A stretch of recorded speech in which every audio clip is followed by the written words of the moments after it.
Hello and welcome to the Green Room at Furnitubes. I'm your host, Catherine Barrett, and we're here every month with a new episode. Join us for industry musings, interviews and discussions exploring all things landscape architecture, street furniture and urban design.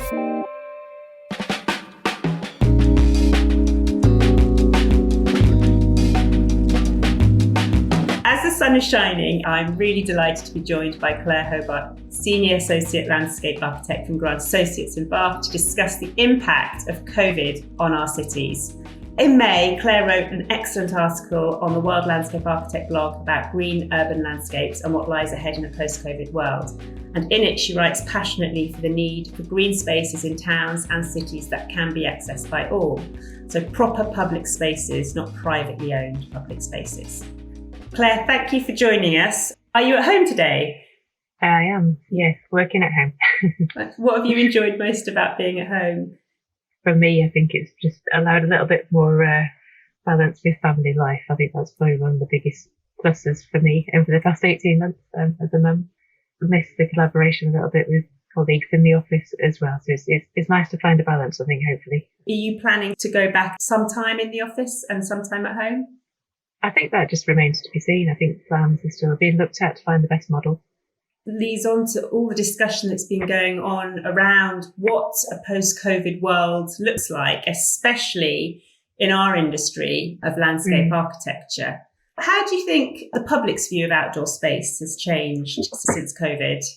I think it's been interesting to just see, I think, why COVID has perhaps given us many bad things about the way the last 18 months have gone for many, but one of the positives, I think, is it's given us all a little bit of time just to pause and reflect and just consider our surroundings a little. And there's a few things that go with it. And obviously, the first lockdown was challenging, I think, for many people, but local open spaces with travel bans in place as well just meant that people found places or refound places on their doorsteps that they perhaps didn't know were there. And I think generally outdoors has been the safe place to be, the place to meet people or to exercise. And I think it's just rekindled or completely awakened for some that just this sense of how important having those spaces available and accessible really is, just for human contact, but also our contact with our natural environment. That can be your local park, or it could be, a pristine wilderness somewhere, depending where you live. But it's been quite refreshing as a landscape architect, certainly, to sort of see that happening around us. It feels, as you say, as a landscape architect, for you to see what you've known, I'm sure, for years and years and years, and felt really important. So do you feel that our priorities changed quite a bit in terms of what we want, A, from sort of life, and B, outdoor space? I think that's true. I mean, sort of touched on whether you work at home or you work in an office or whatever, it has changed just where people physically are, and therefore they see things differently. Perhaps they're not doing that morning commute, anymore, and they've got that little bit more time to go for a walk or whatever it is that just allows them to sort of see things differently. I mean, that's just on a particular, very sort of small scale, but on a bigger scale, I think certainly for years now, I suppose there's been evidence built up around, the health benefits of access to green and open spaces. And I think it's just come to the forefront, I think, and it's sort of seen by a wider audience suddenly, as in the general population see that same benefit. So hopefully, one of the great lessons we can all learn from it is just to appreciate that more and see that it's not just about accessing nature, but it brings other new social connections and other possibilities that perhaps we didn't see from our environment previously. But there's definite benefits there. I hope that in some ways our priorities have genuinely shifted for good for the longer term. I think biodiversity and climate emergency story, which was already breaking prior to COVID hitting us, but it's just as big an issue and just as longer term an issue potentially for us. So they come together, actually, I think, in terms of how we respond to it. You're right. I think so. Climate change and, as you said, health, whether it's physical and mental health with nature, and having access to really good green outdoor space, especially in an urban environment, and that connection between how much better people feel physically and mentally when they have been outside and when they're connected to nature. And, really the impact that can have on some of our health institutions, such as the NHS, if we have more access to green space. So it's connecting those dots. So it's highlighted kind of how important it is and how it helps us as humans feel better.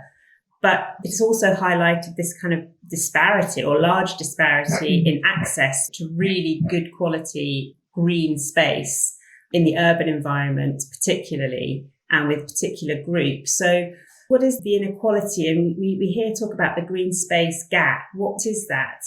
I mean, I guess just taking it a slight step back in terms of considering why we even consider it to be important. I guess all those sort of health benefits, etc., that we sort of, I guess, are beginning to recognise.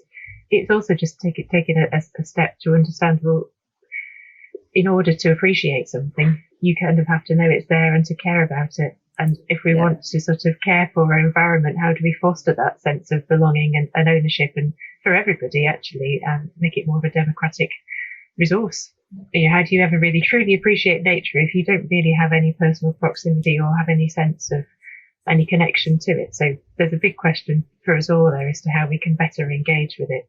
If you can't easily access it, how do we better that situation? And there's been any number of reports about this and studies on it. Friends of the Earth, Green Space Gap was one, which looks sort of slightly wider, I suppose, in terms of green space deprivation in England, certainly, and public health concerns that come with it.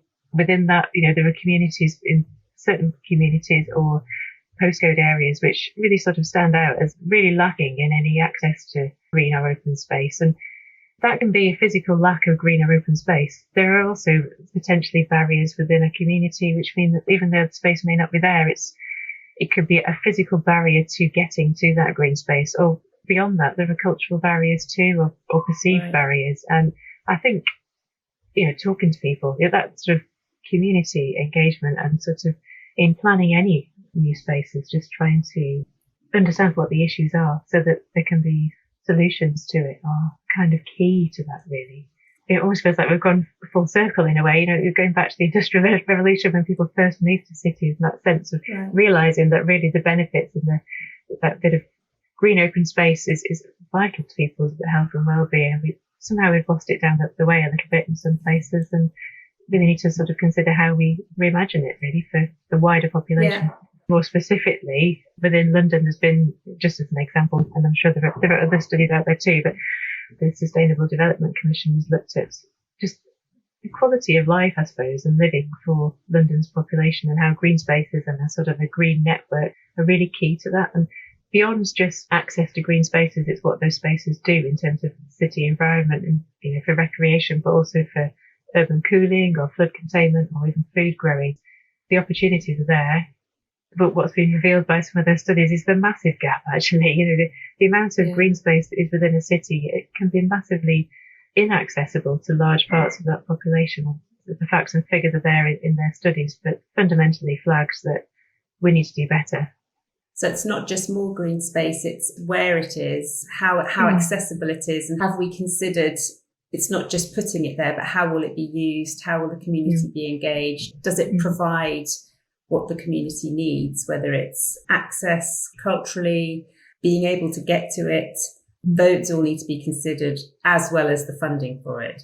You've touched on the funding, but that's fundamental really for any local authority to start to sort of plan this in and set out those sort of targets and milestones that they're expecting any developer to try to meet. So if it's not there in the first place, it needs to be there to sort of bolster this. And I think there's a different ways of doing it, and that can be sort of, fully planned in as part of any sort of master plan development. And sort of part of, I guess that's part of what we often find ourselves doing, but it can be done on smaller scale and more community based as well, just looking locally at an environment and seeing opportunities for gaps in development or sort of meanwhile uses for places that can be the catalyst for something longer term and to build a community and foster that sort of sense of ownership of a space, which can actually be a far stronger and more well-rooted way of growing places. So there's different routes to it, but it's certainly something that needs to be woven into,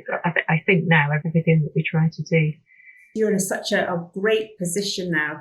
it comes with a big responsibility, but also it's great to be in the position to be able to push, I think, a lot of this requirement and this knowledge. Are local authorities and developers sort of thinking in the same way? Are they open to suggestions, or is it the community that's demanding this? It feels like a sort of a three-pronged piece. And how engaged are all the stakeholders? I think it's growing. I mean, I think there's a public appetite for green space. You know, I think it's there and it's on the rise. And I think more and more communities will be looking to their local authorities one way or another, whether they're existing communities or people looking to literally buy into new sort of residential neighbourhoods or whatever. There's an appetite there to see that it's being considered. And I think more and more people, as more studies are sort of out there and people become more and more aware of it, they want that. You know, there's the sense of there needs to be a slightly more democratic approach to it. But often it's funding. That is where it comes from. That comes from sort of government policy as well. And there have been, you know, a lot more sort of moves in that direction, but we can always do better. And I think we just, as landscape architects, we are quite pivotal to it in a way. We sort of bringing together people and nature, thinking about this, it's not just about urban spaces, but also how we weave sort of nature and biodiversity into those in interesting ways. And they can be done sometimes in relatively small interventions, but still have quite a big impact. Looking 3D, you know, from streets, from rooftops and green walls and balconies, and considering people's private amenity as places are developed as well, just to help make those links. It doesn't take much sometimes to introduce something quite special and give a breathing space in any urban setting. It is really a responsibility, but it's also massively empowering, I think, because there's this wave of public, I guess, knowledge and the sort of appetite, as I say, and that feels like the moment to really push forward with things that we've been trying to do for really many years now. I completely agree. Is there anything or any interventions or any sort of specific things that you kind of have thought about for a number of years, but you can now see really gaining traction, and it's exciting to see what's going to happen in the next few years? The way that we have worked always is trying to understand a place. I think when we first start to look at any new design, and part of that is understanding, I guess, some of the natural processes that are part of it and the people who will be using those spaces. And those two common threads, I think, always we try to weave in. And I think those two themes are just here and now almost, you know, there's an appetite to bring those two together. And without sort of going into specifics actually, but just weaving in all those layers and those sort of threads of thought that build from the ground up, whether that's to do with protection, trying to weave together strands and themes which build up layers in the landscape, to do with water management, to do with sort of habitat creation, to do with providing places for people to meet. And there can be small interventions, like I say, or there could be large sort of neighbourhood parks and places for people to really sort of spill out and use in different ways. But across from Grant Associates, certainly across our suite of projects, it's certainly themes that we try to find ways in through all of it. And I think really at the moment trying to push forward with climate and biodiversity emergency responses and how that can really be sold with our clients and discussed with local authorities and developers to sort of see the benefits, because the benefits come not just from creating these spaces, but people that then use them, who want to live there, who want to sort of populate those spaces. It's a win-win really, but it's just trying to get the story across. So it's win-win for the people living there, and then the impact that it has on the climate. As much as that's improved, then it improves the living environment for the people living there or accessing it. The role that landscape architects have, this kind of momentum that we're capturing with the public community and sort of local authority and government focus really on climate change and the environment. It's a great opportunity. Funding is obviously an important part, but how we look at what we do is actually very important, as well as with the response to COVID inequality, but for climate change. Do you feel, in terms of what, as a landscape architect, you know needs to be done, is that aligned with what, say, communities want and government policy is supporting? Is there an alignment with what everyone would like, or is there more work to be done? I think there's always more work to be done. The climate and biodiversity emergency is such a real and huge thing, actually. I think we all need to go that little bit a step further, actually, to get to it's not even getting us to a position. It's just trying to find a new way of being, actually, I think, and continuing to push for it. I don't think there's an end almost. I think it's just a way to be. I certainly think all the things are there and the opportunity is there for us all to take. I think that government policy, I think, is responding to it. I think the funding is starting to come. London, I think, is set quite a good example with a lot of their more recent policies. They often do sort of lead the way a little bit. And I think rolling that out sort of UK wide is a great thing as well. Obviously, the issues are potentially different in different areas. So not to say capital-led scheme for the whole country, because that wouldn't be right. But certainly the intent, I think, that's there is great. What's important is governments to see the results of what's being done. So seeing the impact on our health, which we have our own crisis with health kind of looming as well, and then can see positive impact on the environment and climate change to just gather more and more intensity in which we're focusing on both of those aspects. And as you say, London being open to trying lots of different methods and then seeing what will work in the rest of the country. And responding to it in its own way. Have you seen local authorities or developers who you kind of think have really embraced really looking at climate change and biodiversity and the impact on our communities through the outdoor environment, who have really embraced this well, that you look to and think they're really thinking about it, or they're getting it? Yeah, I think there's certainly an awareness, and I think things are going in the right direction. I think, to me, it has to come from the top down to really see change. It's sort of like a meeting in the middle, if you like. There's a grassroots desire and need and sort of awareness from local people, communities, etc., who want to see this for themselves. And there's sort of the government policy. And I think it almost comes from both sides, if you see what I mean. And, I think local authorities are key, really, to making that happen. And as we are as consultants, as having that sort of, I guess, an interest and a specialism and a particular understanding of what we're trying to do with it.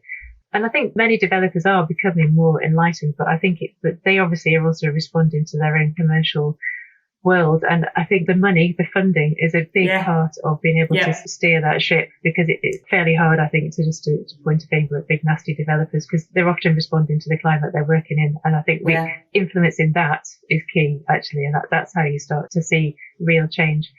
I think for everybody, the difficulty is it's not instant. There's a time aspect. As we've known as landscape architects forever, that it isn't instant. It always takes time to see results, because we're working with the natural sort of growing world quite often. But it's really true. Some things are quick and instant. You see, wow, that makes such a difference overnight almost with people, whether it's people's attitude or a particular facility that's suddenly available for people. But often it does take time, and things evolve, and the needs will change over time as people start to use places in a different way and see different ways of being, in a way, within that world. It's a process always, I think, stepping forwards and trying to find our best way. And we're talking quite a lot about an urban setting, I think, in the way that our conversation today has been, but there's a wider discussion as well about how we use our land and issues around rewilding, which is probably another topic for another day. Yes. There's so much more that we could talk about there. Yes. How we use our green space, or what our green space is in the UK or in the world. But if we look at the UK, not just the urban environment. And just going back to your comment on, I guess, commercial terms being important, certainly for developers, and funding playing a big part of that. I also think that as residents, as tenants demand more, it becomes, from developers, people want to live somewhere that has great outdoor spaces that everyone can access, that builds a community, that has thought about the impact on the environment. Those will be criteria kind of that are important for developers to have answered for people wanting to be part of that development, as well as, I agree, the funding is a big, important part of that as well.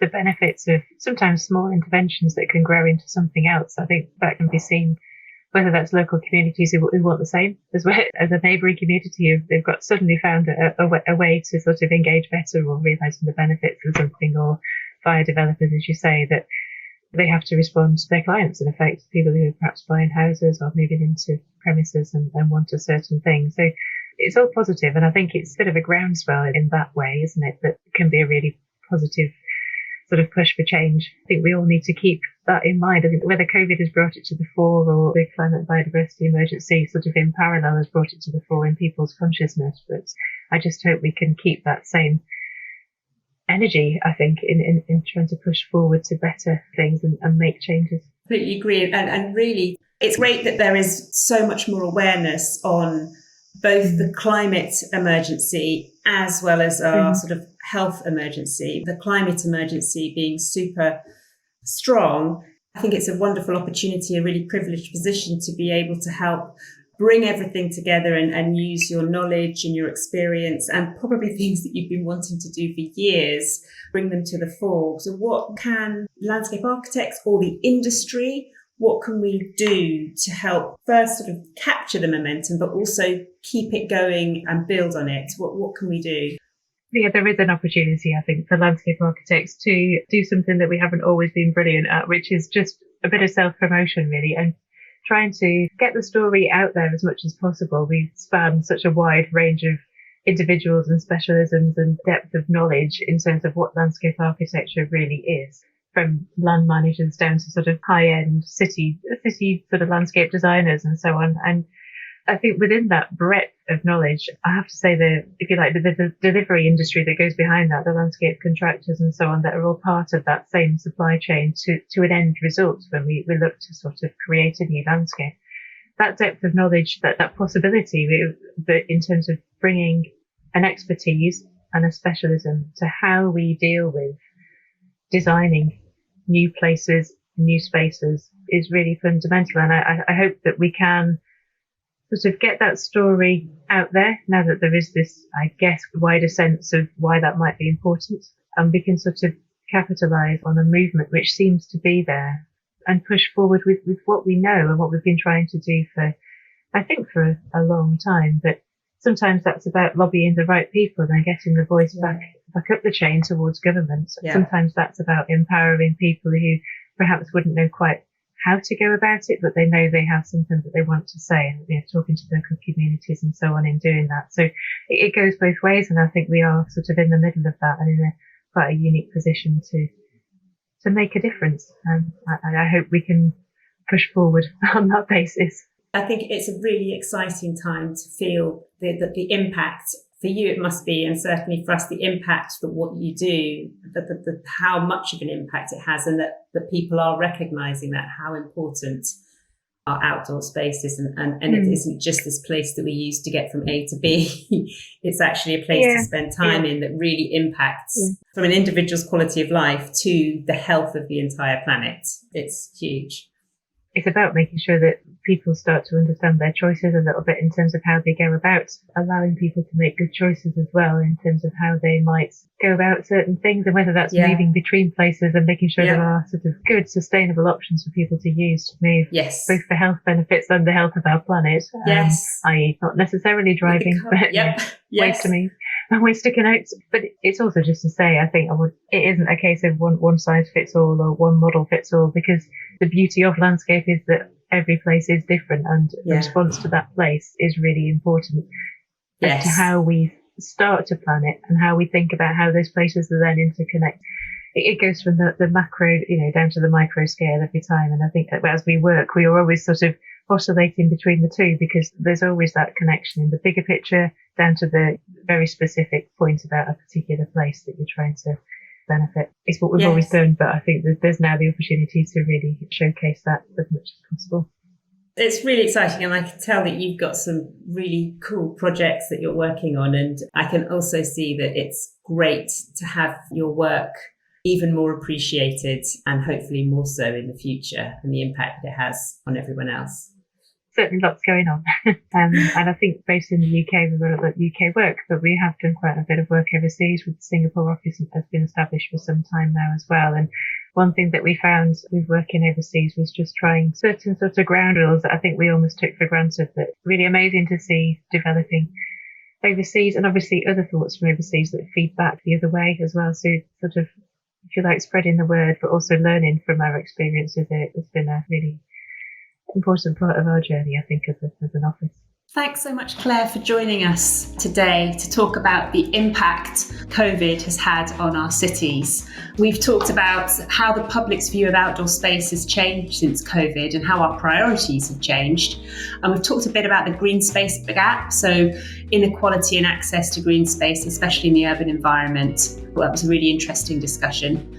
What we can do to equalise access to green space. And in addition to the inequality of access to green space, also how COVID has really heightened our awareness of climate change and our biodiversity emergency, and what we can look at doing straight away, but also how we should be focusing on the medium term as well.